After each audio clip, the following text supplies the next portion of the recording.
ஒன்று கூடுவோம், ஒன்றாய் பாடுவோம், ஆண்டவர் இயேசுவின் பலியில் இணைவோம். ஒன்று கூடுவோம், ஒன்றாய் பாடுவோம், ஆண்டவர் இயேசுவின் பலியில் இணைவோம். நம் இறைவனை போற்றுவோம், நம் இயேசுவை போற்றுவோம், தூய ஆவியை போற்றுவோம், திருப்பலியில் கலந்திடுவோம். ஒன்று கூடுவோம், ஒன்றாய் பாடுவோம், ஆண்டவர் இயேசுவின் பலியில் இணைவோம்.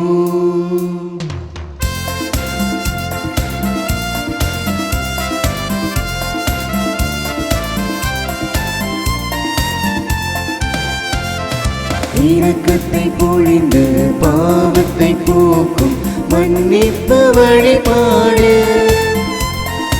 இறைவனின் குரலை இதயத்தில் ஒலிக்கும் இறைவார்த்தை வழிபாடு, இயேசுவின் உடலை குருதிய உணவாய் உட்கொள்ளும் வழிபாடு, வாழ்வினில் ஆனந்தம் மலர்ந்திட செய்யும் நன்றியின் வழிபாடு. நம் இறைவனை போற்றுவோம், நம் இயேசுவை போற்றுவோம், தூய ஆவியை போற்றுவோம், திருப்பலியில் கலந்திடுவோம். ஒன்று கூடுவோம், ஒன்றாய் பாடுவோம், ஆண்டவர் இயேசுவின் பலியில் இணைவோம். ஒன்று கூடுவோம், ஒன்றாய் பாடுவோம், ஆண்டவர் இயேசுவின் பலியில் இணைவோம்.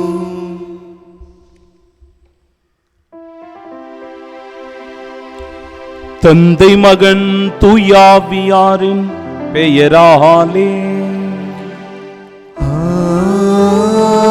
ஆமென். நம் ஆண்டவராகிய இயேசு கிறிஸ்துவின் அருளும் கடவுளின் அன்பும் தூய ஆவியாரின் நட்புறவும் உங்கள் அனைவரோடும் இருப்பதாக. உம் ஆன்மாவோடும் இருப்பதாக.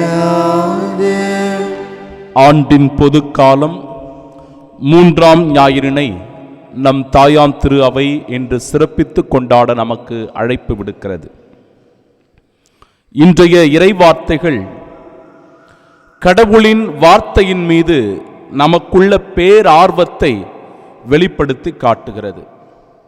இறை வார்த்தையின் மீது நாம் தாகம் கொண்டுள்ளவர்களாக இருக்க வேண்டும். அந்த வார்த்தைக்கு முழுமையான மதிப்பும் மரியாதையையும் கொடுக்க வேண்டும். ஏனென்றால் அது நமக்கு வாழ்வு கொடுக்கக்கூடிய வார்த்தையாக அமைந்திருக்கிறது என்பதையும் இன்றைய 2ஆம் வாசகத்திலே இந்த திரு அவை பிளவுபட்டு போய் கிடக்கிறது.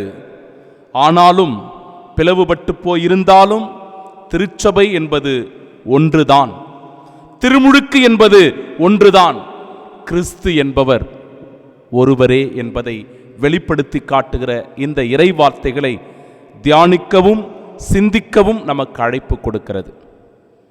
அன்பு உள்ளங்களே, இறை வார்த்தைக்கு செவி கொடுத்து ஆண்டவருடைய உன்னதமான இறை ஆசீர்வாதங்களை பெற்றுக்கொள்ள தகுதியாக்கும் பொருட்டு இத்திருப்பலியிலே பாவங்களை நினைவு கூறுவோம், மனம் வருந்துவோம், ஆண்டவரிடத்தில் மன்னிப்பு கேட்போம்.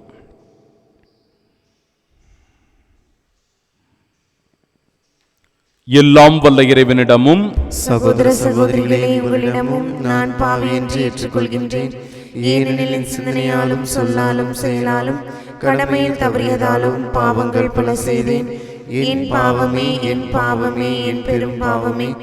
ஆகையால் எப்பொழுதும் கன்னியான புனித மரியாவையும் வானதூதர் புனிதர் அனைவரையும் சகோதர சகோதரிகளே உங்களையும் நம் இறைவனாகிய ஆண்டவரிடம் எனக்காக வேண்டிக் கொள்ள மன்றாடுகின்றேன். எல்லாம் வல்ல இறைவன் நம் மீது இரக்கம் வைத்து நம் பாவங்களை மன்னித்து நமக்கு நிலை வாழ்வை அருள்வாராக. ஆமென்.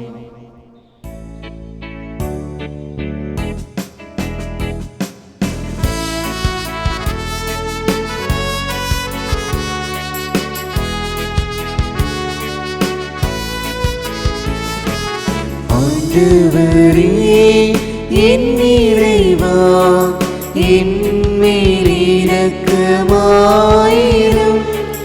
ஆண்டவரே என் இறைவா என் மேல் இரக்கமாயிரும்.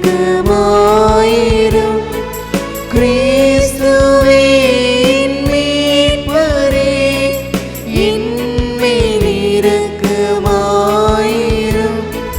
கிறிஸ்துவே என் மீட்பரே என் மேல் இரக்கமாயிரும்.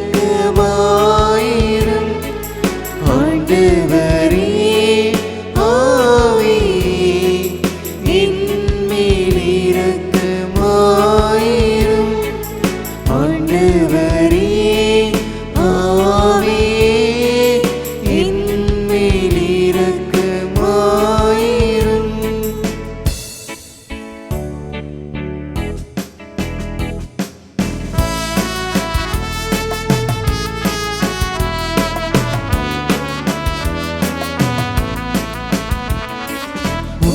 உன்னதங்களிலே கடவுளுக்கு மாட்சி உண்டாகுக. உலகிலே நல்மனத்தோர்க்கு அமைதியாகுக. உம்மை புகழ்கின்றோம், உம்மை வாழ்த்துகின்றோம்,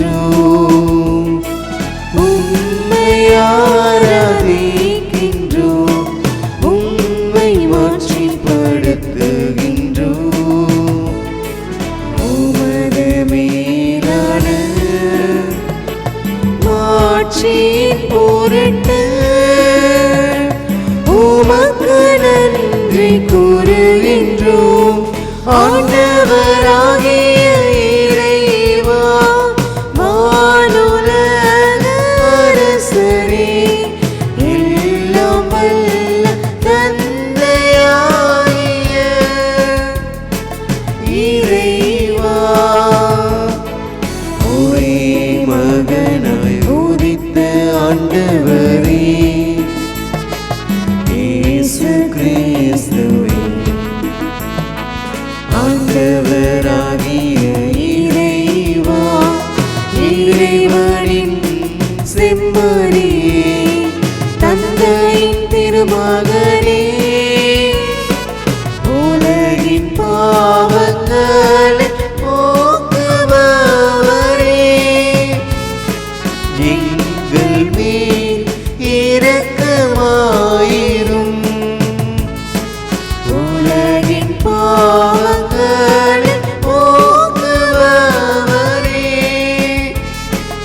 எங்கள் மன்றாட்டை ஏற்றருளும். தந்தையின் வலப்பக்கம் வீற்றிருப்பவரே, எங்கள் மேல் இரக்கமாயிரும்.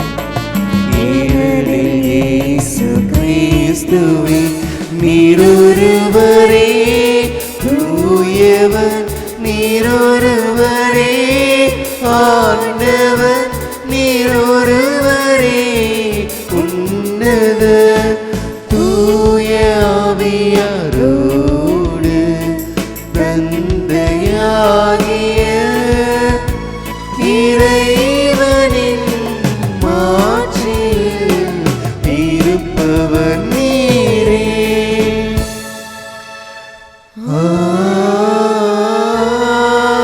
ஆமென்.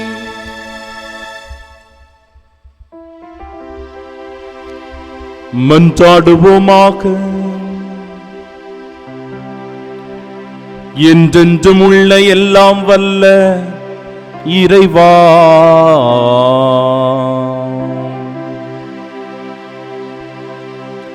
எங்கள் செயல்களை உமது திருவுளத்திற்கு ஏற்ப நெறிப்படுத்தியருளும். இவ்வாறு உம் அன்பு திருமகனின் பெயரால் நாங்கள் மிகுதியான நற்செயல்கள் புரிந்திட தகுதி பெறுவோமாக. உம்மோடு தூய ஆவியாரின் ஒன்றிப்பில் இறைவனாய் என்றென்றும் வாழ்ந்து ஆற்று செய்கின்றவர் வழியாக உம்மை மன்றாடுகின்றோம். ஆமென். முதல் வாசகம் இறைவாக்கினர் நெகேமியா நூலிலிருந்து வாசகம். அதிகாரம் 8, இறை வார்த்தைகள் 2-4 வரை, 5 முதல் 6 வரை மற்றும் 8 முதல் 10 வரை. அந்நாட்களில் 7ஆம் மாதம் முதல் குரு எஸ்ரா ஆடவர் பெண்டீர் புரிந்து கொள்ளும் ஆற்றலுள்ள சிறுவர் அனைவரும் அடங்கிய சபை முன்னிலையில் திருநூலை கொண்டு வந்தார். தண்ணீர் வாயிலுக்கு முன் இருந்த வளாகத்தில் காலை முதல் நண்பகல் வரை ஆடவரையும் பெண்டீரையும் புரிந்து கொள்ளும் ஆற்றலுள்ள சிறுவரையும் பார்த்து அதை உரக்க வாசித்தார். எல்லா மக்களும் திருநூலுக்கு செவி கொடுத்தனர். திருநூல் வல்லுநரான எஸ்ராவோ இதற்காக செய்யப்பட்ட மரமேடையின் மேல் நின்று கொண்டிருந்தார். எஸ்ரா மக்களை விட உயரமான இடத்தில் நின்றதால் அவர் திருநூலை திறந்தபோது எல்லா மக்களும் அதை பார்த்தார்கள். திருநூலை திறந்தபோது எல்லா மக்களும் எழுந்து நின்றார்கள். அப்பொழுது எஸ்ரா மாபெரும் கடவுளாகிய ஆண்டவரை வாழ்த்தினார். மக்கள் எல்லாரும் கைகளை உயர்த்தி ஆமேன் ஆமேன் என்று பதிலளித்தார்கள். பணிந்து முகங்குப்புற விழுந்து ஆண்டவரை தொழுதார்கள். மக்களுக்கு புரியும்படி தெளிவாகவும் பொருளோடும் கடவுளின் திருச்சட்டத்தை உரக்க வாசித்தார்கள். ஆதலால் மக்களும் வாசிக்கப்பட்டதன் பொருளை புரிந்து கொண்டனர். ஆளுநர் நெகேமியாவும் குருவும் திருநூல் வல்லுநருமான எஸ்ராவும் விளக்கம் கூறிய லேவியர்களும் மக்கள் அனைவரையும் நோக்கி, இன்று கடவுளாகிய ஆண்டவரின் புனித நாள், எனவே நீங்கள் அழுது புலம்ப வேண்டாம் என்றனர். ஏனெனில் மக்கள் அனைவரும் திருச்சட்டத்தின் சொற்களை கேட்டதிலிருந்து அழுது கொண்டிருந்தார்கள். அவர் அவர்களை பார்த்து, நீங்கள் போய் கொழுத்தவற்றை உண்டு இனிய திராட்சை ரசத்தை குடியுங்கள், எதுவும் தயார் செய்யாதவாருக்கு சிறிது அனுப்பி வையுங்கள், ஏனென்றால் நம் ஆண்டவரின் புனித நாள் இதுவே. எனவே வருந்த வேண்டாம், ஏனெனில் ஆண்டவரின் மகிழ்வே உங்களது வலிமை என்று கூறினார். இது ஆண்டவர் வழங்கும் அருள்வாக்கு. இறைவனுக்கு நன்றி.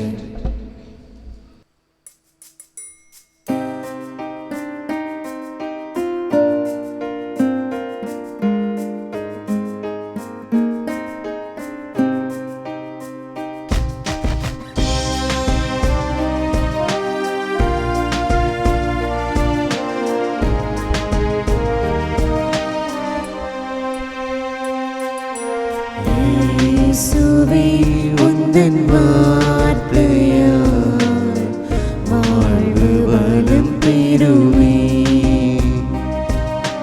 நாளுமே அன்பு பாதையில் கால்கள் நடந்திடுமே. தேவனே உந்தன் பார்வையால் என்னுள்ளம் மலர்ந்திடுமே. இயேசுவே என் தெய்வமே, உன் வார்த்தை ஒளிர்ந்திடுமே. இயேசுவே உந்தன் வார்த்தையால் வாழ்வு வளம் பெறுமே.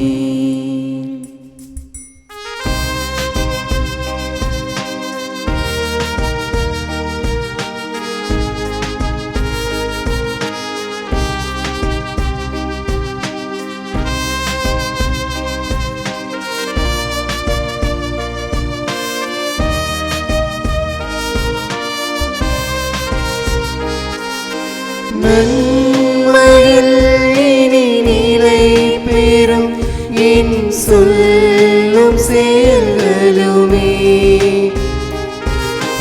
நம்பிடும் மக்கள் அனைவரும் ஒன்றாகும் நிலை வருமே. நன்மையில்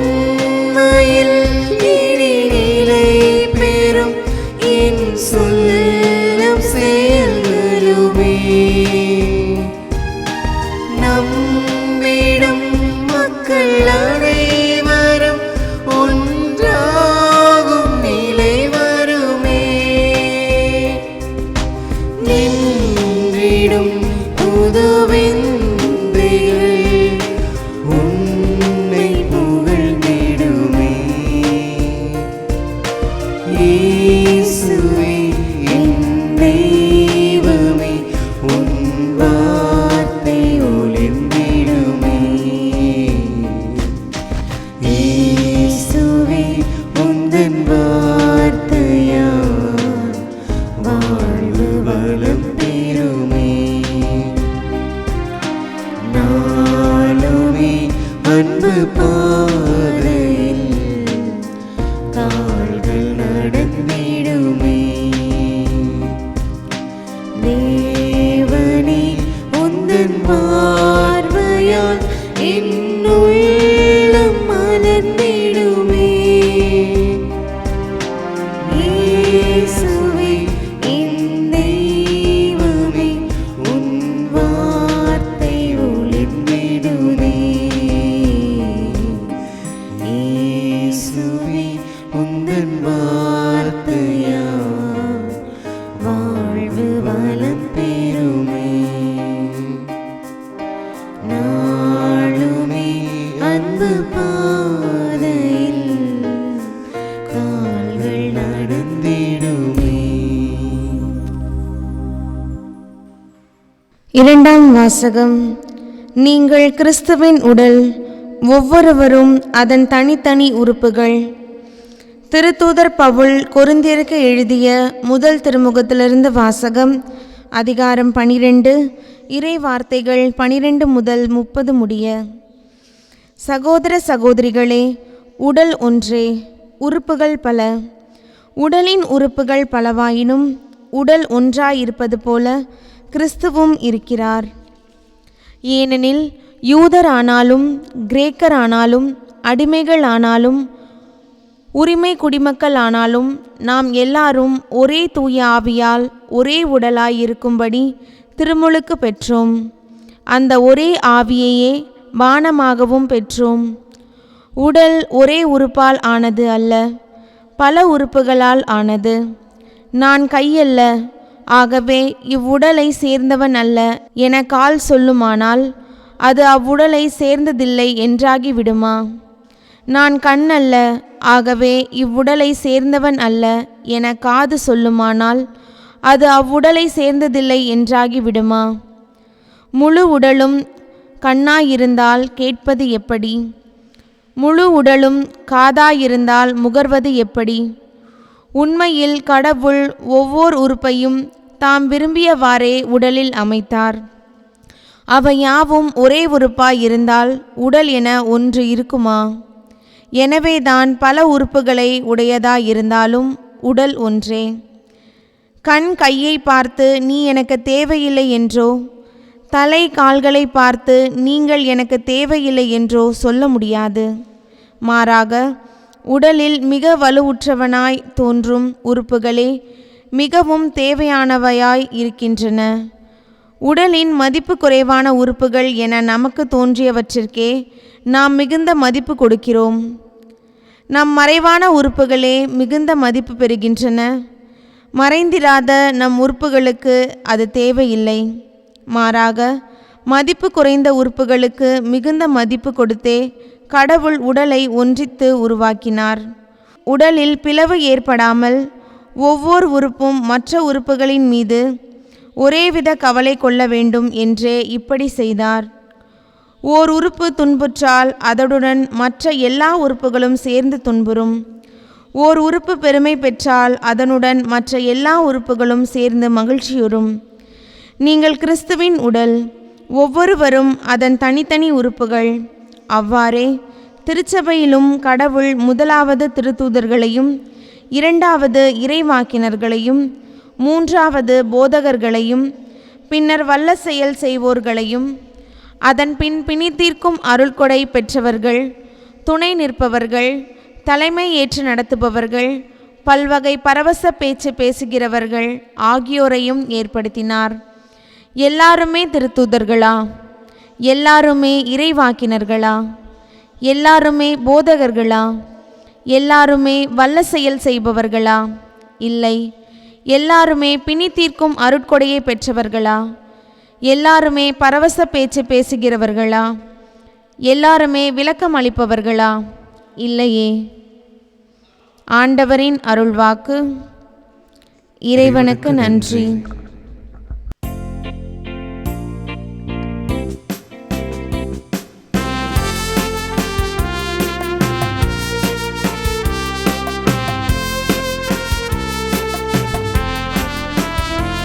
Alleluia, Alleluia, Alleluia, Alleluia, Alleluia, Alleluia, Alleluia, Alleluia.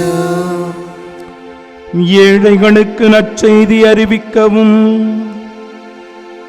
சிறைப்பட்டோர் விடுதலை என அறிவிக்கவும் ஆண்டவர் என்னை அனுப்பியுள்ளார். அல்லேலூயா, அல்லேலூயா.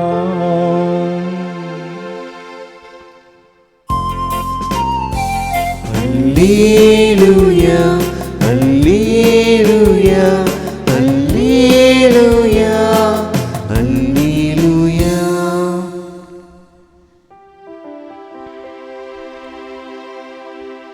ஆண்டவர் உங்களோடு இருப்பாராக. உம் ஆன்மாவோடும் இருப்பாராக. தூய லூக்கா எழுதிய பரிசுத்த நற்செய்தியிலிருந்து வாசகம். ஆண்டவரே, மாற்றி உமக்கே. அதிகாரம் 1, இறை வார்த்தைகள் 1 முதல் 4 வரை மற்றும் அதிகாரம் 4, இறை வார்த்தைகள் 14 முதல் 21 முடிய. மாண்புமிகு தியோஃபில் அவர்களே, நம்மிடையே நிறைவேறிய நிகழ்ச்சிகளை முறைப்படுத்தி ஒரு வரலாறு எழுத பலர் முயன்றுள்ளனர். தொடக்க முதல் நேரில் கண்டும் இறை வார்த்தையை அறிவித்தும் வந்த ஊழியர் நம்மிடம் ஒப்படைத்துள்ளவாறே எழுத முயன்றனர். அதுபோலவே நானும் எல்லாவற்றையும் தொடக்கத்திலிருந்தே கருத்தாய் ஆய்ந்து நீர் கேட்டறிந்தவை உறுதியானவை என தெரிந்து கொள்ளும் பொருட்டு அவற்றை ஒழுங்குபடுத்தி உமக்கு எழுதுவது நலமென கண்டேன். அலகையினால் சோதிக்கப்பட்ட பின்பு இயேசு தூய ஆவியின் வல்லமை உடையவராய் கலிலேயாவிற்கு திரும்பி போனார். அவரை பற்றிய பேச்சு சுற்றுப்புறமெங்கும் பரவியது. அவர் அவர்களுடைய தொழுகை கூடங்களில் கற்பித்து வந்தார். எல்லாரும் அவரை பற்றி பெருமையாக பேசினர். இயேசு தாம் வளர்ந்த ஊர் ஆகிய நாசரேத்திற்கு வந்தார். தமது வழக்கத்தின்படி ஓய்வு நாளில் தொழுகை கூடத்திற்கு சென்று வாசிக்க எழுந்தார். இறைவாக்கினர் எசாயாவின் சுருளேடு அவரிடம் கொடுக்கப்பட்டது. அவர் அதை பிரித்தபோது கண்ட பகுதியில் இவ்வாறு எழுதியிருந்தது: ஆண்டவருடைய ஆவி என்மேல் உள்ளது, ஏனெனில் அவர் எனக்கு அருள் பொழிவு செய்துள்ளார். ஏழைகளுக்கு நற்செய்தியை அறிவிக்கவும், சிறைப்பட்டோர் விடுதலை அடைவர், பார்வையற்றோர் பார்வை பெறுவர் என முழக்கமிடவும், ஒடுக்கப்பட்டோரை விடுதலை செய்து அனுப்பவும், ஆண்டவர் அருள் தரும் ஆண்டினை முழக்கமிட்டு அறிவிக்கவும் அவர் என்னை அனுப்பியுள்ளார். பின்னர் அந்த ஏட்டை சுருட்டி ஏவலரிடம் கொடுத்துவிட்டு அமர்ந்தார். தொழுகை கூடத்தில் இருந்தவர்களின் கண்கள் அனைத்தும் அவரையே உற்று நோக்கி இருந்தன. அப்பொழுது அவர் அவர்களை நோக்கி, நீங்கள் கேட்ட இந்த மறைநூல் வாக்கு இன்று நிறைவேறிற்று என்றார்.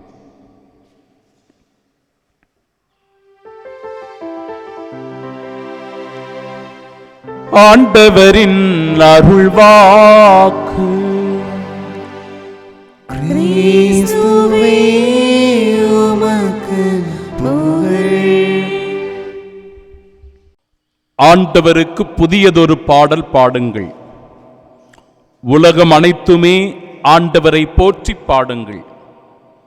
ஆற்றலும் எழிலும் அவர் திருமுன் உள்ளன, மாட்சியும் புகழ்ச்சியும் அவரது திருத்தலத்தில் உள்ளன.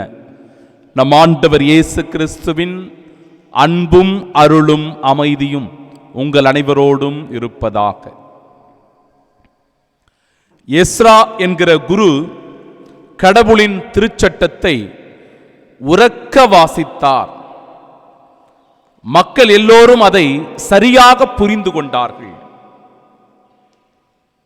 ஆடவர், பெண்டிர், சிறுவர் என எல்லோரும் கூடியிருக்க காலை முதல் நண்பகல் வரை அவர் உரக்க இறைவார்த்தையை வாசித்துக் கொண்டே இருந்தார். எல்லா மக்களும் அந்த இறைவார்த்தைக்கு செவி கொடுத்தார்கள். உயரமான ஒரு இடம், திருநூலை எல்லா மக்களும் பார்க்கும் வண்ணமாக அது அமைக்கப்பட்டிருந்தது. எல்லோரும் எழுந்து நின்று மதிப்பும் மரியாதையையும் அந்த இறைவார்த்தைக்கு கொடுத்தார்கள். மக்கள் எல்லோரும் கைகளை உயர்த்தி அந்த இறைவார்த்தையானது வாசிக்கப்பட்ட வேளையில் ஆமேன் ஆமேன் என்று பதிலுரைத்தார்கள். பிறகு பணிந்து முகம் குப்புற விழுந்து ஆண்டவரை தொழுதார்கள். இறைவார்த்தையானது தெளிவோடும் பொருள் புரியும் வண்ணமும் வாசிக்கப்பட்டது. அன்பிற்குரியவர்களே, எவ்வளவு ஒரு அழகான இறைவார்த்தையானது இன்றைக்கு நமக்கு கொடுக்கப்பட்டிருக்கிறது. முதல் வாசகமாக இறைவார்த்தை நம் வாழ்வில் மிக மிக அவசியமான ஒன்று. இந்த இறைவார்த்தையை நாம் வாசிக்க முன்வர வேண்டும். நம்முடைய குடும்பங்களில், நம்முடைய பயணங்களின் போது, நாம் தனிப்பட்ட ஜபத்தில் ஈடுபட்டிருக்கும் போது இறைவார்த்தையானது வாசிக்கப்பட வேண்டும். இறைவார்த்தை தான் நமக்கு மருந்து, அருமருந்து. இறைவார்த்தை தான் நமக்கு ஆறுதல். இந்த இறைவார்த்தை தான் நம் வாழ்வின் நம்பிக்கை. இந்த இறைவார்த்தை தான் நம் வாழ்விற்கு வழிகாட்டி. இந்த இறைவார்த்தை தான் அருளினுடைய ஊற்று. அதுதான் அறிவு, ஞானம். இதை புரிந்து கொண்ட பலர் தங்களுடைய வாழ்வில் மிக பெரும் சாதனைகளை நிறைவேற்றி இருக்கிறார்கள். மாபெரும் அறிவியல் விஞ்ஞானி என்று அறியப்படுகின்ற ஐசக் நியூட்டன் ஒவ்வொரு நாளும் இறைவார்த்தையை வாசிக்காமல் அவர் உறங்கவே செல்ல மாட்டாராம். அனுதினமும் இறைவார்த்தையை வாசிக்கின்ற பழக்கமானது அவருக்கு இருந்திருக்கிறது.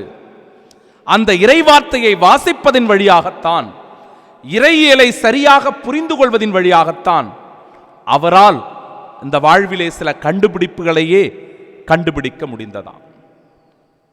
இறைவார்த்தை தான் அவருக்குள் தூண்டி எழுப்பப்பட்டு அந்த இறைவார்த்தையின் வழியாக புவியீர்ப்பு விசையையே அவர் கண்டுபிடித்தார் என்பதும் மிகவும் குறிப்பிடத்தக்கது. இப்படி எத்தனையோ பேருடைய வாழ்க்கை வரலாற்றில் இந்த இறைவார்த்தையானது தாக்கத்தை ஏற்படுத்தி இருக்கிறது. ஆனால் கத்தோலிக்க கிறிஸ்தவர்களாகிய நாம் இந்த இறைவார்த்தைக்கு எவ்வளவு முக்கியத்துவம் கொடுக்கிறோம்? அதை வாசிப்பதில் எவ்வளவு ஆர்வம் காட்டுகிறோம்? இந்த இறைவார்த்தையின் மீது நமக்கு தாகமும் ஈர்ப்பும் இருக்கிறதா? அல்லது ஒவ்வொரு நாளும் ஏதோ இறைவார்த்தையானது வாசிக்கப்படுகிறது, கேட்டும் கேட்காமலும், புரிந்து கொண்டும் புரிந்து கொள்ளாமலும் அமர்ந்து கொண்டிருக்கிறோமா? சிந்தித்து பார்க்க வேண்டும். கத்தோலிக்க கிறிஸ்தவர்கள் விவிலியத்தை தங்களுடைய கைகளிலே ஏந்தி வருவதற்கு வெட்கமும் குற்றமும் படுகிறார்கள். கத்தோலிக்க கிறிஸ்தவர்கள் பைபிளை எடுத்துச் செல்ல மாட்டார்கள், பைபிளை வாசிக்க மாட்டார்கள், அவருடைய கைகளிலே பைபிள்கள் இருக்காது. அப்படியே நாம் சொல்லி சொல்லி பழகி போய்விட்டோம். பிற பெந்தகோஸ்து சகோதர சகோதரிகளோ, பிற சபைகளில் இருக்கிறவர்களோ விவிலியத்தோடு செல்லும் போது அவர்களை கேலி கிண்டல் செய்வது கூட கத்தோலிக்க கிறிஸ்தவர்களாக இருப்பது மிகுந்த வேதனையாக இருக்கிறது. என் அன்பிற்குரியவர்களே, இன்றைய பதிலுரை பாடல் அழகான ஒரு வார்த்தைகளை சொல்கிறது. ஆண்டவரே, உம் வார்த்தைகள் வாழ்வு தரும் ஆவியை கொடுக்கின்றன, அது எனக்கு புத்துயிர் அளிக்கின்றது, அது என் இதயத்தை மகிழ்விக்கின்றது. எவ்வளவு ஒரு அழகான வார்த்தைகள்! ஆனால் பல நேரங்களில் இந்த இறைவார்த்தையினுடைய மகத்துவத்தை நாம் புரிந்து கொள்ளாதவர்களாக இருக்கிறோமே. இதை நம்முடைய குடும்பங்களில் நாம் வாசிக்கின்றோமா? அன்பியங்களில் இந்த இறைவார்த்தையை மையப்படுத்தி தியானிக்கிறோமா, சிந்திக்கிறோமா? அல்லது இறைவார்த்தையை பற்றிய சரியான புரிதல்கள் இல்லாத போது அவற்றை அறிந்து கொள்ள வேண்டும், தெரிந்து கொள்ள வேண்டும் என்கிற ஆர்வம் நமக்கு இருக்கிறதா? அன்பிற்குரியவர்களே, நாம் சிந்தித்து பார்க்க வேண்டாமா? எனக்கு நன்றாக நினைவிருக்கிறது. என்னுடைய தந்தை ஒவ்வொரு நாளும் காலையில் அதிகாலையில் எழுந்து இறை வார்த்தையை வாசித்துக் கொண்டிருப்பார். நான் சின்ன பையன், எனக்கு தெரியாது. ஆனாலும் என்னுடைய நினைவில் இன்று வரை அது இருக்கிறது. என் தந்தை அதிகாலையில் எழுந்து அவர் இறை வார்த்தையை வாசித்துக் கொண்டிருப்பார். இறை வார்த்தையை வாசிக்காமல் அவர் வேலைக்கு செல்ல மாட்டார் என்பது எனக்கு ஆழ படிந்திருக்கிறது. எனவே இந்த இறை வார்த்தையினுடைய முக்கியத்துவம் வளர வளர எனக்கு புரிந்திருக்கிறது. அவற்றினுடைய அருமை பெருமையை என் வாழ்வில் நான் உணர்ந்து கொண்டிருக்கிறேன், அதை அனுபவித்துக் கொண்டிருக்கிறேன். அன்பிற்குரியவர்களே, இப்படிதான் உங்களுடைய குடும்பங்களிலும் நீங்கள் தான் இந்த இறை வார்த்தையை ஊக்கப்படுத்த வேண்டும். உங்களுடைய பிள்ளைகளுக்கு நீங்கள் சொல்லிக் கொடுப்பதின் வழியாக, அந்த பிள்ளைகள் இறை வார்த்தையை வாசிப்பதற்கு நாம் ஊக்கப்படுத்துவதின் வழியாக. இன்றைக்கு நாம் எல்லாத்தையும் படிக்கிறோம், எதையெதைய பற்றி தெரிந்து கொள்ளுகிறோம். ஆனால் இறை வார்த்தையின் மீது நமக்கு ஈடுபாடு இருக்கிறதா? அந்த வார்த்தைகளை வாசிக்க வேண்டும், அவற்றை தெரிந்து கொள்ள வேண்டும் என்று நம்முடைய குழந்தைகளுக்கு நாம் சொல்லிக் கொடுக்கிறோமா? இன்றைக்கு என்னென்ன ஸ்பெஷல் கிளாஸுக்கு எல்லாம் அவங்களை கூட்டிட்டு போக முடியுமோ அங்கெல்லாம் கூட்டிட்டு போறோம். எல்லாத்தையும் அவங்களுக்கு சொல்லிக் கொடுக்கிறோம். நான் தேவையில்லை என்று சொல்லவில்லை, எல்லாம் நம் குழந்தைகளுக்கு வேண்டும் தான். நம்முடைய குழந்தைகள் திறமையோடு வளர வேண்டும், அறிவிலும் ஞானத்திலும் சிறந்தவர்களாக வளர வேண்டும், எந்த சந்தேகமும் இல்லை. ஆனால் அவர்களுக்கு மறைக்கல்வி கொடுக்க வேண்டியது நம்முடைய கடமை அல்லவா? கிறிஸ்துவின் விசுவாசத்தை ஊட்ட வேண்டியது நம் ஒவ்வொருவருடைய பொறுப்பு அல்லவா? அந்த குழந்தைகள் இறைவார்த்தையை வாசித்து கடவுளின் மீது அதிகமான அன்பும் பேரமைதியும் கொண்டிருப்பது நம்முடைய தேவையாக இருக்கிறது அல்லவா? அன்பிற்குரியவர்களை, இதை நாம் புரிந்து கொள்ள வேண்டும், உணர்ந்து கொள்ள வேண்டும்.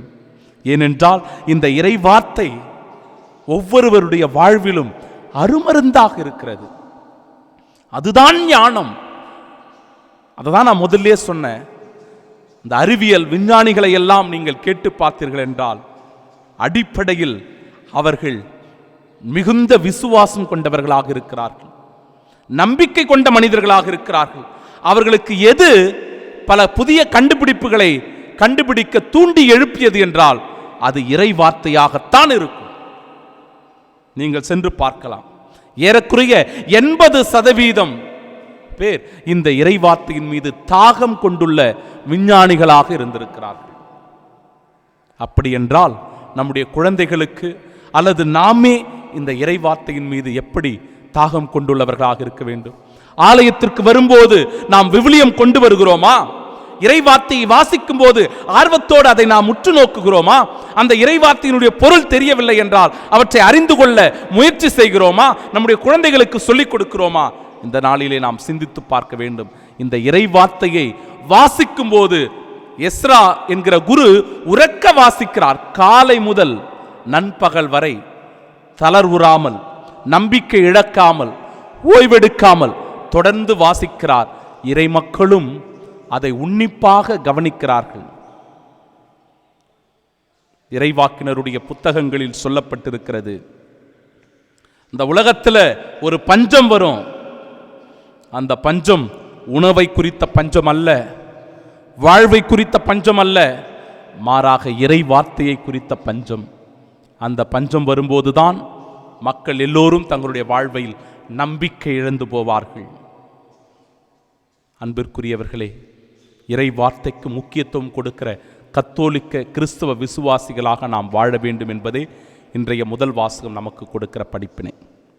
இன்றைய இரண்டாம் வாசகம், உடல் ஒன்றே உறுப்புக்கள் பல, உறுப்புக்கள் பலவாயினும் உடல் ஒன்றாயிருப்பது போல கிறிஸ்துவும் ஒன்றாயிருக்கிறார்.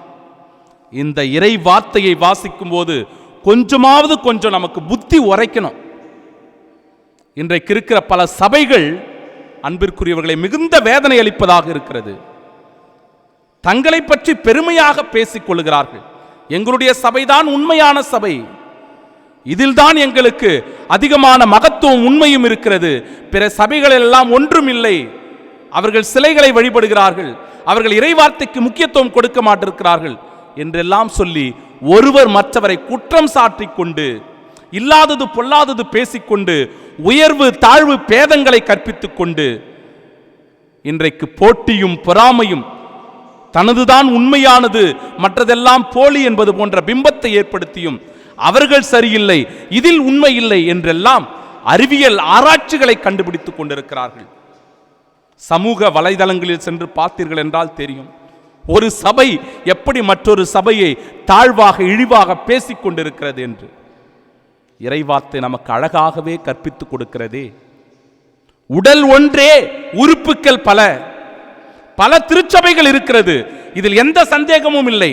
ஆனால் உடல் என்கிற ஒன்றுதான், கிறிஸ்து என்பவர் ஒருவர்தான், நாம் போதிக்கின்ற கிறிஸ்து ஒருவர்தான்.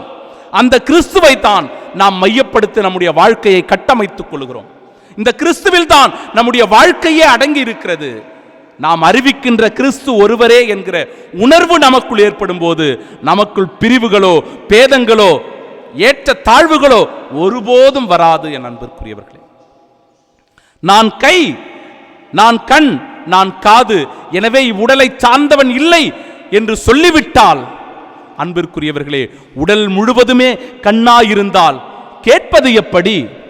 உடல் முழுவதுமே காதாயிருந்தால் முகர்வது எப்படி என்று இறைவார்த்தை நம்மை பார்த்து செவிலில் அறைகின்றபடி கேள்வி கேட்கிறது.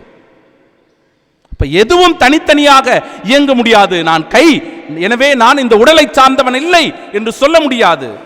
நான் கண், எனவே இந்த உடலை சார்ந்தவன் இல்லை என்று சொல்ல முடியாது. நீங்கள் சிஎஸ்ஐ சபையாக இருக்கலாம், ஆர்சி கத்தோலிக்க திருச்சபையாக இருக்கலாம், அல்லது பெந்தகோஸ்து சபைகளாக இருக்கலாம். எந்த சபையாக இருந்தாலும் தனித்தனியாக இயங்க முடியாது. உங்களுக்குள் கிறிஸ்து செயலாற்றுகிறார். கிறிஸ்து என்பவர் ஒருவரே, திருமுழுக்கு என்பது ஒன்றே, திருச்சபை என்பது ஒன்றே.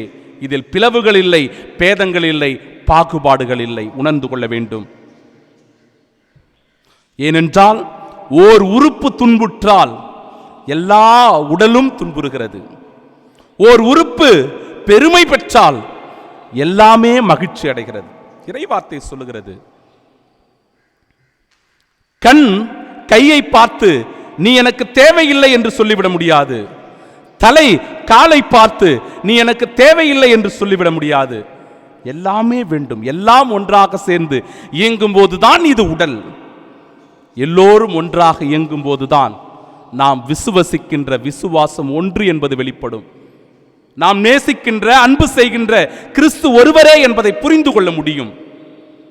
நம்முடைய தாயாம் திரு அவையும் ஒன்று என்கிற உணர்வு நமக்குள் வெளிப்படும். அதை எடுத்து சொல்லுவதுதான் இன்றைய இறைவார்த்தை. அதை நம்மால் புரிந்து கொள்ள முடியவில்லை என்றால், நமக்குள் பிரிவினைகளையும் பேதங்களையும் பேசிக் கொண்டிருக்கிறோம் என்றால், அன்பிற்குரியவர்களே, நாம் கிறிஸ்தவர்களே இல்லை என்பதுதான் நான் புரிந்து கொள்ளுகிற உண்மை.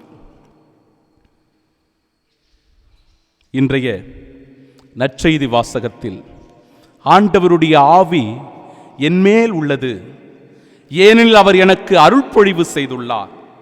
ஏழைகளுக்கு நற்செய்தி அறிவிக்கவும், பார்வையற்றோர் பார்வை பெறவும், ஒடுக்கப்பட்டோரை விடுதலை செய்து அனுப்பவும், ஆண்டவர் அருள் தரும் ஆண்டினை முழக்கமிட்டு அறிவிக்கவும் அவர் என்னை அனுப்பியுள்ளார். ஆம், எப்பொழுது இந்த இறைவார்த்தையை ஆண்டவர் வாசித்துக் கொண்டிருந்தாரோ எல்லா கண்களும் அவரையே உற்று நோக்கி கொண்டிருந்தன. இறைவார்த்தையை வாசிக்கிறோம், இறைவார்த்தையானது நமக்கு விளக்கப்படுகிறது, இறைவார்த்தையினுடைய உண்மையான பொருளும் மகத்துவமும் நமக்கு சொல்லிக் கொடுக்கப்படுகிறது. இவற்றினுடைய முக்கியத்துவத்தை உணர்ந்து கொள்வோம். ஒரே திரு அவை, ஒரே கிறிஸ்து, ஒரே திருமுழுக்கு, ஒரே விசுவாசம் என்கிற உணர்வு நமக்குள் வெளிப்படட்டும். வேற்றுமை, பிரிவு, பேதங்களை, பெருமை பாராட்டுவதை, பிறரை பழிப்பதை தவிர்ப்போம். ஆண்டவர் தரும் கட்டளைகளை, அவருடைய படிப்பினைகளை ஏற்றுக்கொண்டு அவரின் அன்பு சீடர்களாய், நற்செய்தியாளர்களாய், இறை ஊழியர்களாய், எல்லாவற்றிற்கும் அவருடைய அன்பு பிள்ளைகளாய் வாழ இந்த திருப்பலியின் வழியாக இறை ஆசீர்வாதங்களை பெற்றுக்கொள்ள ஜெபிப்போம். ஆமீன்.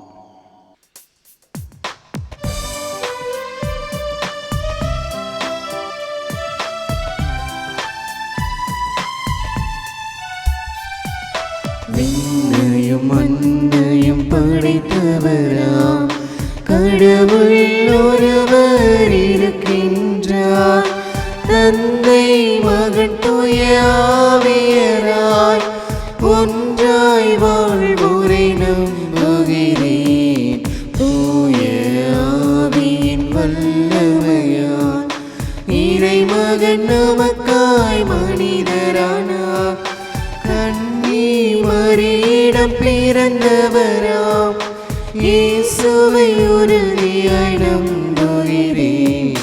பிலாத்துவின் ஆட்சியில் பாடுபட்டார், சிலுவையில் இறந்து அடக்கப்பட்டார், மூன்றாம் நாளில் உயிர்த்தெழுந்தார், இறப்பின் மீதே வெற்றி கொண்டார். விண்ணகம் வாழும் தந்தையிடம் அரியணை கொண்டு இருக்கின்றார். உலகம் முடியும் காலத்திலே நடுவராய் திரும்பவும் வந்திடுவார். தூய ஆவியாரை நம்புகிறேன், ஆரினில் அவர் துணை வேண்டுகிறேன். பாவ மன்னிப்பில் தூய்மை பெற்று பரிகார வாழ்வில் நிலைத்திடுவேன்.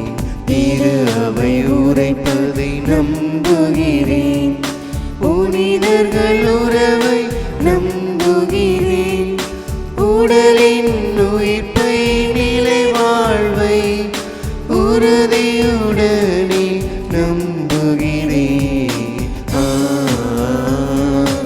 ஆமென். ஆமென். அன்புமிக்க சகோதர சகோதரிகளே, நம் உள்ளத்தில் எழுகின்ற விண்ணப்பங்களை கடவுளுடைய திருப்பாதம் சமர்ப்பித்தவர்களாய் நம்பிக்கையோடு நாம் ஜெபிப்போமாக.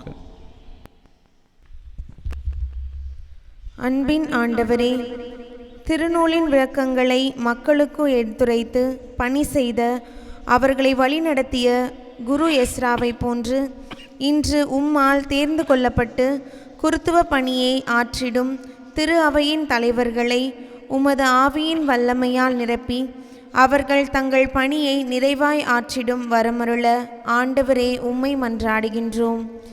ஆண்டவரே, எங்கள் மன்றாட்டை கேட்டருளும். ஆண்டவரின் புனித நாளில் மகிழ்ந்திருக்க வேண்டும் என்று ஆசிக்கும் அன்பு இறைவா, எங்களிடம் உள்ளதை இல்லாதோரோடு பகிர்ந்து அவர்களை மகிழ்விப்பதன் வாயிலாக உம்மையே மகிழ்விக்கவும், அதனால் நாங்கள் மன நிறைவை பெற்றிடவும் ஆண்டவரே உம்மை மன்றாடுகின்றோம். ஆண்டவரே, எங்கள் மன்றாட்டை கேட்டருளும். அன்பு இறைவா, உம் திருமுன் ஒரே குடும்பமாக அமர்ந்திருக்கும் நாங்கள் பல குடும்பங்களை சார்ந்த மக்கள் என்றாலும் கிறிஸ்துவின் மறைவுடலாம் திரு அவையின் உறுப்புகள் என்ற சிந்தையோடு அனைவரையும் சமமாக ஏற்று அன்பு செய்திட ஆண்டவரே உம்மை மன்றாடுகின்றோம். ஆண்டவரே, எங்கள் மன்றாட்டை கேட்டருளும். அன்பு இயேசுவே, நற்செய்தி வழியாக நீர் இவ்வுலகிற்கு வந்ததன் நோக்கத்தை அறிந்துள்ள நாங்கள் உம்மை போன்று சமுதாயத்தின் விளிம்பு நிலை மனிதர்களின் மீது தனி கவனம் செலுத்தி அவர்களுடைய வாழ்வு உயர அவர்களின் தலைகளை நீக்கி விடுதலை வாழ்வை அவர்களுக்கு பெற்று தந்திடும் முயற்சிகள் எடுத்திட எங்களுக்கு அருளிட வேண்டுமென்று இறைவா உம்மை மன்றாடுகின்றோம். ஆண்டவரே, எங்கள் மன்றாட்டை கேட்டருளும். நம் ஒவ்வொருவருடைய தனிப்பட்ட கருத்துகளுக்காக இறைவனிடத்தில் வேண்டி மன்றாடுவோம்.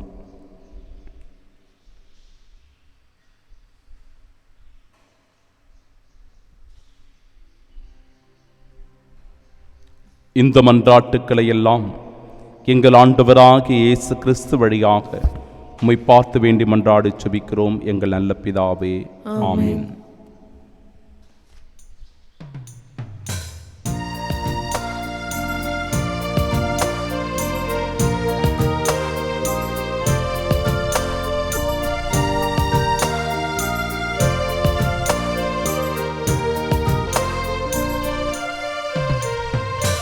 என்னை உன்னில் இணைக்க வந்தேன், ஏற்றுக்கொள்வாயா? தொடரும் பயணம் பாதம் வைத்தேன், ஏற்றுக்கொள்வாயா? இறைஞான வாழ்வை நானும் வாழ அர்ப்பணம் என்னை தருகின்றேன், ஏற்றுக்கொள்வாயா? என் வாழ்க்கை பயணம் முழுவதும் அருள் புரிவாயா, என் லட்சிய பயணம் தொடர்ந்திட.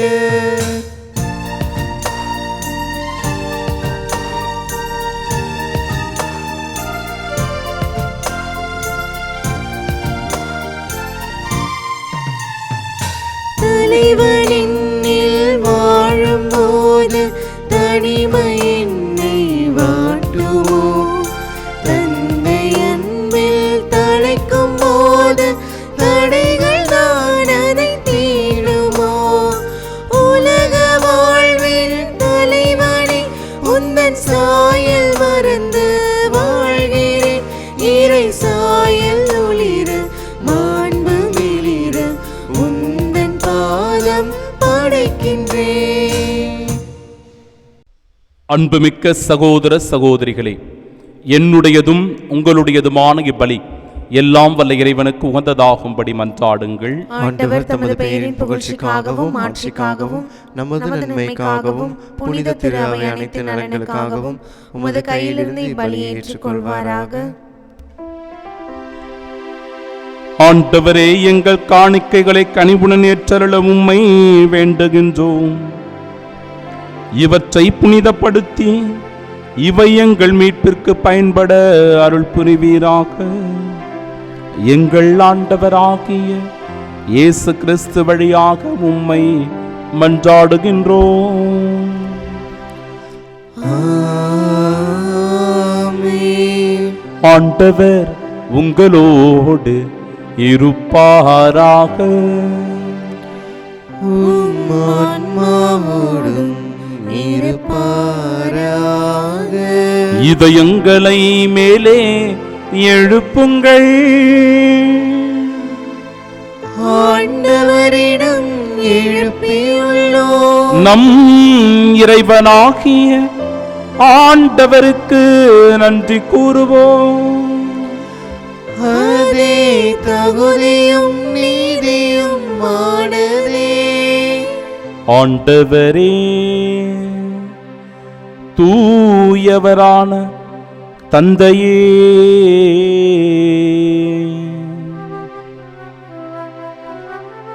என்றும் வாழும் எல்லாம் வல்ல இறைவா,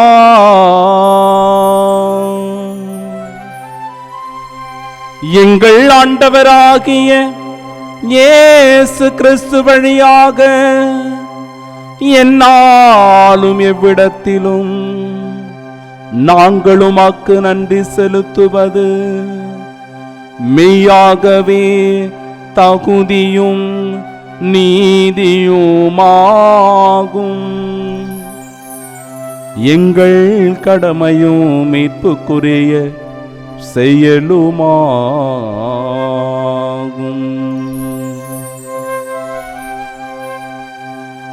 ஏனெனில் நீர் எங்களுக்கு மீட்பரை அனுப்பும் அளவிற்கு உலகின் மீது பரிவன்பு கொண்டீர்.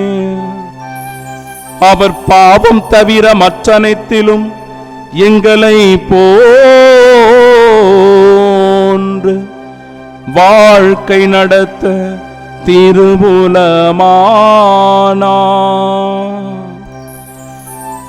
இவ்வாறு நீரும் திருமகனிடம் செலுத்திய அன்பியை எம்மீதும் செலுத்தினே நாங்கள் கீழ்ப்படியாமையா பாவம் செய்து இழந்த உம்முடைய கொடைகளை அவருடைய கீழ்ப்படிதலினா மீண்டும் பெற்று கொண்டோம். ஆகவே ஆண்டவரே, வானகத்தூத புனிதர் அனைவரோடும் நாங்களும் சேர்ந்து உமது பெருமையை பறைசாற்றி அக்களிப்புடன் ஒரே குரலாய் பாடுவதாவது: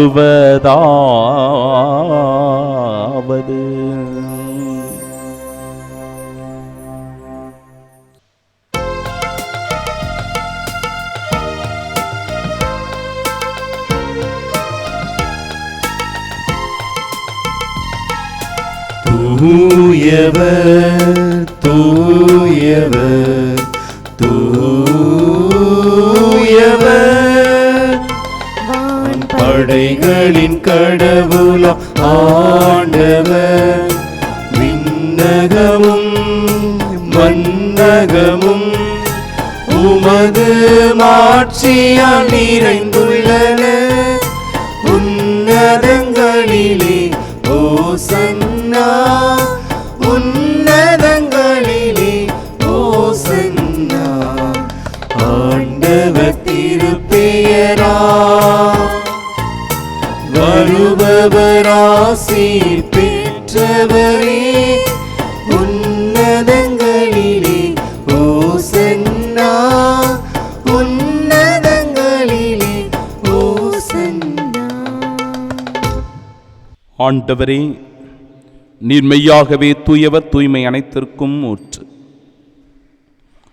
ஆகவே உம்முடைய ஆவியை பொழிந்து இக்காணிக்கைகளை தூய்மைப்படுத்த உம்மை வேண்டுகின்றோம். இவ்வாறு எங்கள் ஆண்டவர் இயேசு கிறிஸ்துவின் உடலும் இரத்தமுமாக எங்களுக்கு இவை மாறுவனவாக. அவர் பாடுபட உளம் கனிந்து தம்மை கையளித்த போது அப்பத்தை எடுத்து உமக்கு நன்றி செலுத்தி அதை பிட்டு தம் அன்பு சீடர்களுக்கு அளித்து அவர் கூறியதாவது: அனைவரும் இதிலிருந்து பெற்று உண்ணுங்கள்,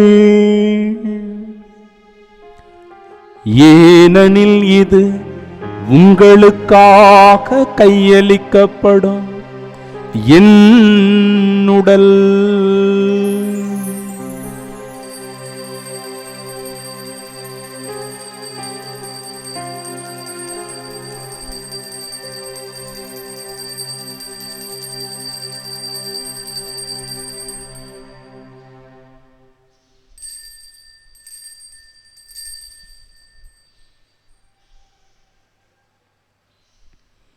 அவ்வண்ணமே இரவு விருந்தை அருந்தியபின் கிண்ணத்தையும் எடுத்து மீண்டும் உமக்கு நன்றி கூறி தம் சீடர்களுக்கு அளித்து அவர் கூறியதாவது: அனைவரும் இதிலிருந்து பெற்று பருகுங்கள், ஏனெனில் இது புதிய நிலையான உடன்படிக்கைக்கு உரிய என் இரத்தத்தின் கிண்ணம். இது பாவ மன்னிப்புக்கென்று உங்களுக்காகவும் பலருக்காகவும் சிந்தப்படும். இதை என் நினைவாக செய்யுங்கள்.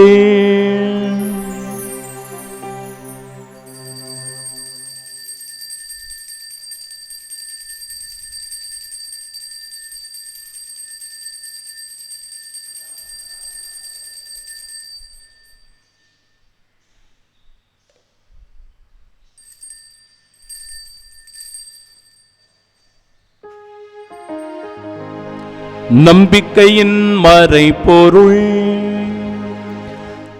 ஆண்டவரே, நீர் வருமளவும் உமது இறப்பினை அறிக்கையிடுகின்றோ, உமது உயிர்ப்பினையும் எடுத்துரைக்கின்றோ. ஆகவே ஆண்டவரே, நாங்கள் கிறிஸ்துவின் இறப்பினையும் மீட்பினையும் நினைவு கூர்ந்து வாழ்வு தருகிற இந்த அப்பத்தையும் எங்கள் வாழ்விற்கு மீட்பினை அளிக்கும் இக்கிண்ணத்தையும் ஒப்புக் கொடுக்கிறோம். உம் திருமுன்னின் சுமக்குழியம் பிரிய தகுந்தவர்களாக எங்களை ஏற்றுக்கொண்டீர். எனவே உமக்கு நன்றி செலுத்துகிறோம்.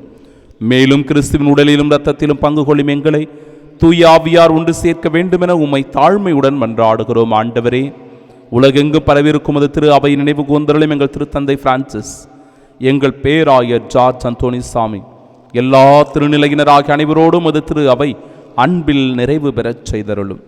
தந்தையே, உயிர்த்தெழுமது நோக்குடன் துயில் கொள்ளும் எங்கள் சகோதர சகோதரிகளையும் இறந்தோர் அனைவரையும் இரக்கத்துடன் நினைவு கூர்ந்தும் அது திருமுக ஒளியின் ஏற்றருளும். எங்கள் அனைவர் மீதும் இரக்கமாயிரும். கடவுளின் கன்னித்தாயான தூய மரியா, அவருடைய அன்பு கணவரான புனித யோசேப்பு, புனித திருத்தூதர்கள், இவ்வுலகில் உமக்கு உந்தவர்களாய் இருந்தோர் ஆகிய புனிதர் அனைவருடனும் நாங்கள் நிலை வாழ்வில் பங்கு கொள்ளும் தகுதி பெற்று உம் திருமகன் இயேசு கிறிஸ்து வழியாக உம்மை புகழ்ந்தேத்து மரமருள உம்மை மன்றாடுகின்றோம்.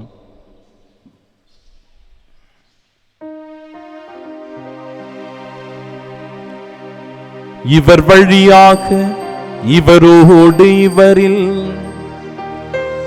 எல்லாம் வல்ல இறைவனாகிய தந்தையே, தூயாவியாரின் ஒன்றிப்பில் எல்லா புகழும் ஆட்சியும் என்றென்றும் உமக்கு உரியதே.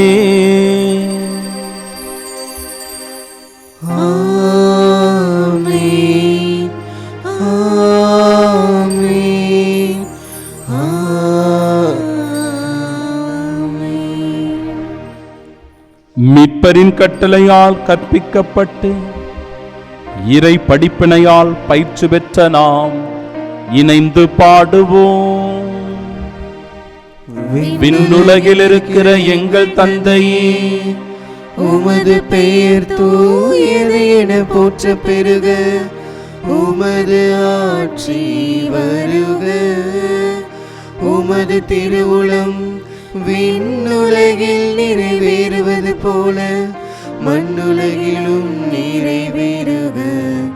எங்கள் அன்றாட உணவை இன்று எங்களுக்கு தாரும். எங்களுக்கு எதிராக குற்றம் செய்வோரை நாங்கள் மன்னிப்பது போல எங்கள் குற்றங்களை மன்னியும். எங்களை சோதனைக்கு உட்படுத்தாதேயும், தீமையிலிருந்து எங்களை விடுவித்தருளும். ஆண்டவரே, தீமைகள், குற்றங்கள், எங்கள் பாவங்கள், பலவீனங்கள் இவை அனைத்திலுமிருந்தும் எங்களுக்கு முழுமையான விடுதலையை தந்து, ஆண்டவரே, எங்கள் வாழ்நாளில் நீர் தருகின்ற அன்பினை, மகிழ்வினை, அமைதியினை சுவைக்க இந்த தெய்வீக பலியின் வழியாக எங்களை ஆசிர்வதிப்பீராக. உமது பேரிரக்கத்தின் உதவியால் நாங்கள் இப்பேற்பட்ட தடைகள், பாவங்கள், கலக்கங்களிலிருந்து விடுதலை பெற்று யாதொரு கலக்கமுமின்றி நலமோடு வாழ ஆண்டவரே எங்களை ஆசிர்வதியும். நாங்கள் நம்பியிருக்கின்ற இப்பேரின்ப வாழ்விற்காகவும் எம் மீட்பராகிய இயேசு கிறிஸ்துவினுடைய வருகைக்காகவும் காத்திருக்கின்றோம். ஏனெனில் ஆட்சியும் வல்லமையும் மாட்சியும் என்றென்றும் உமதே. ஆண்டவராகிய இயேசு கிறிஸ்துவே, அமைதியை உங்களுக்கு விட்டுச் சொல்லுகிறேன், என் அமைதியையே உங்களுக்கு அளிக்கிறேன் என்று உம் திருத்தூதர்களுக்கு மொழிந்தீரே. எங்கள் பாவங்களை பாராமல் உமது திரு அவையின் நம்பிக்கையை கண்ணோ எங்களுக்கு அமைதியையும் ஒற்றுமையும் அளித்தருள்வீராக. என்றென்றும் வாழ்ந்து ஆட்சி செய்கின்றவர் நீரே.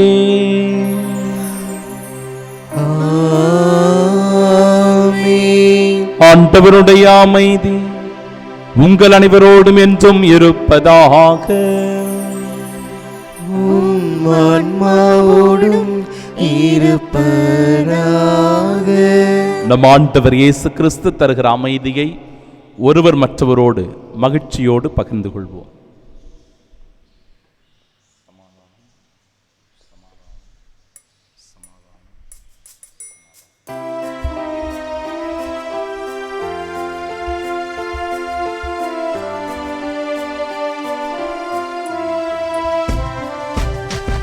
உலகின் பாவம் போக்கும் இறைவனின் செம்மறியே, எம்மேல் இரக்கம் வையும். உலகின் பாவம் போக்கும் இறைவனின் செம்மறியே, எம்மேல் இரக்கம் வையும். உலகின் பாவம் போக்கும்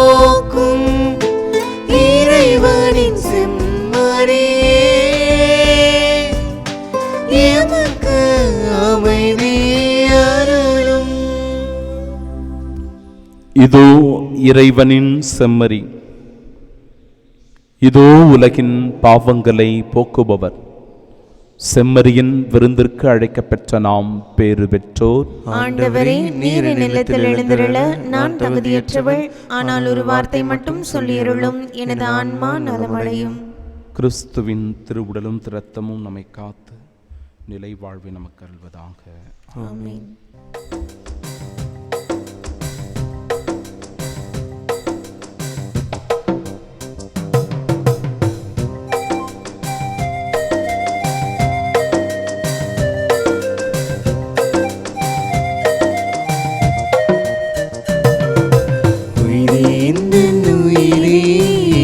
ஒன்றாய் கலந்துவிடு, உன்னால் வாழும் உயிரை இனிதாய் இன்று ஆக்கிவிடு. உயிரே இந்த உயிரே என்னில் ஒன்றாய் கலந்துவிடு, உன்னால் வாழும் உயிரை இனிதாய் இன்று ஆக்கிவிடு.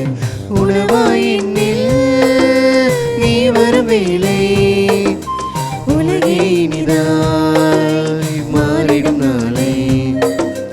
உயிரே இந்த உயிரே என்னில் ஒன்றாய் கலந்துவிடு, உன்னால் வாழும் உயிரை இனிதாய் இன்று ஆக்கிவிடு.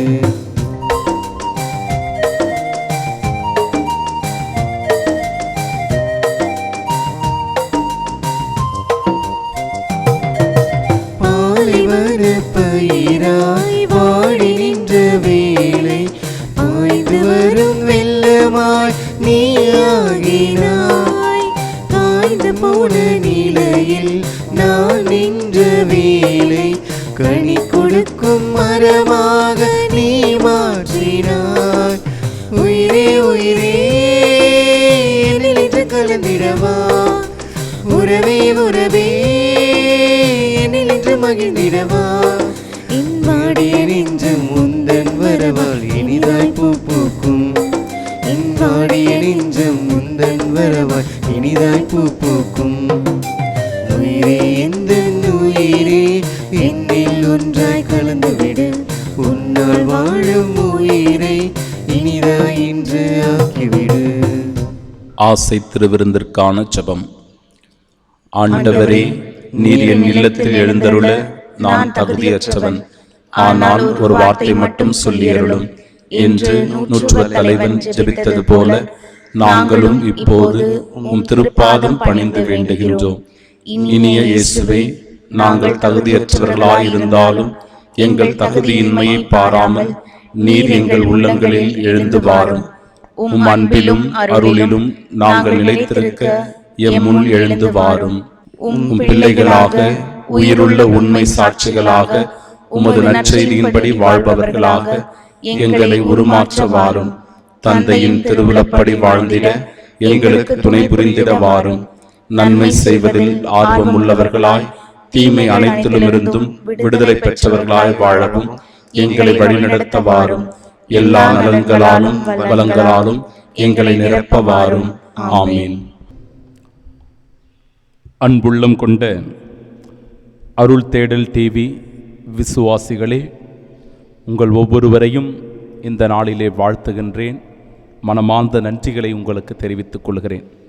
நீங்கள் எங்களுக்கு தருகின்ற இந்த முழுமையான ஆதரவின் வழியாக ஒவ்வொரு நாளும் நாங்கள் உற்சாகத்தோடு செயல்பட முடிகிறது. இதன் வழியாக கடவுளுடைய வார்த்தையை இந்த ஆன்லைனின் மூலமாக பகிர்ந்து கொள்ள முடிகிறது. தொடர்ந்து இந்த நாட்களிலே லாக்டவுன் இருக்கிறது. மக்களால் திருப்பலிக்கு செல்ல முடியவில்லை, இறை வார்த்தையை கேட்க முடியவில்லை. இந்த இறை வார்த்தையை கேட்கிறவர்கள், இந்த திருப்பலியில் பக்தியோடு பங்கேற்கிறவர்கள், தயவு செய்து உங்களுடைய நண்பர்கள், உற்றார் உறவுகள், தெரிந்தவர்களுக்கு இந்த லிங்கை நீங்கள் பகிர்வதின் வழியாக அவர்களும் திருப்பலியில் பங்கேற்க முடியும், இறை வார்த்தையை தியானிக்க முடியும் என்பதை உணர்ந்து கொண்டு இதை ஒருவர் மற்றவருக்கு பகிர உங்களை தாழ்மையோடும் அன்போடும் கேட்டுக்கொள்கிறேன். ஆண்டவரை அணுகிச் செல்லுங்கள், அவரது ஒளியை பெறுவீர்கள். உங்கள் முகங்கள் அவமானத்திற்கு உள்ளாகாது.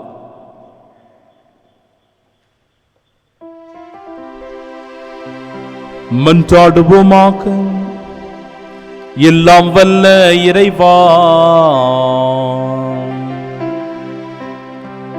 எங்களுக்கு அருள் புரிய உம்மை வேண்டுகின்றோம். அதனால் புத்துயிர் அளிக்கும் உமது அருளை பெற்றுள்ள நாங்கள் உமது கொடையை முன்னிட்டு என்றும் பெருமை கொள்வோமா. எங்கள் ஆண்டவராகிய இயேசு கிறிஸ்து வழியாக உம்மை மன்றாடுகின்றோம்.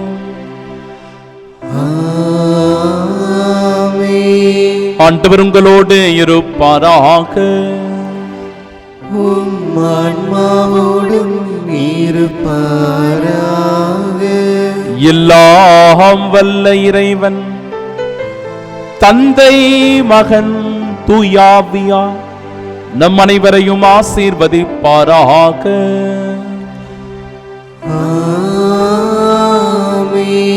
ஆண்டவருடைய இறைவார்த்தையை தியானித்து புரிந்து கொண்டு திரு அவையின் ஒரே உறுப்புகளாய் செயல்பட சென்று வாழுவோம். வாழ்க்கை பலி தொடரட்டும். இறைவனுக்கு நன்றி. இந்த கொரோனா தொற்று நோய் காலகட்டத்திலே மிகவும் பாதுகாப்போடும் கவனத்தோடும் இருக்க உங்கள் ஒவ்வொருவரையும் தாழ்மையோடும் அன்போடும் கேட்டுக்கொள்கிறேன்.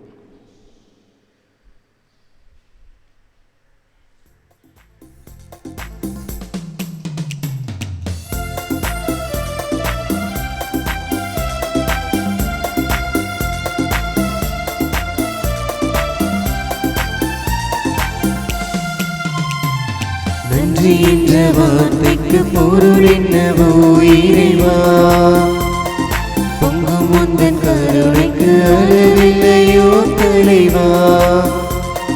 நன்றி என்ற வார்த்தைக்கு பொருள் என்னவோ இறைவா, பொங்கும் உந்தன் கருணைக்கு அளவில்லையோ தலைவா. நன்றி பாடும் நாள் வந்ததே, இனி நன்றி மட்டும் இந்த நெஞ்சிலே.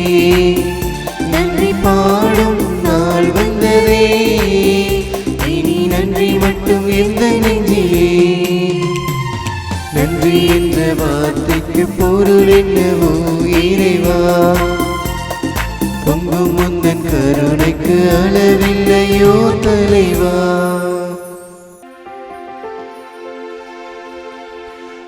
நித்திய ஸ்துதிக்குரிய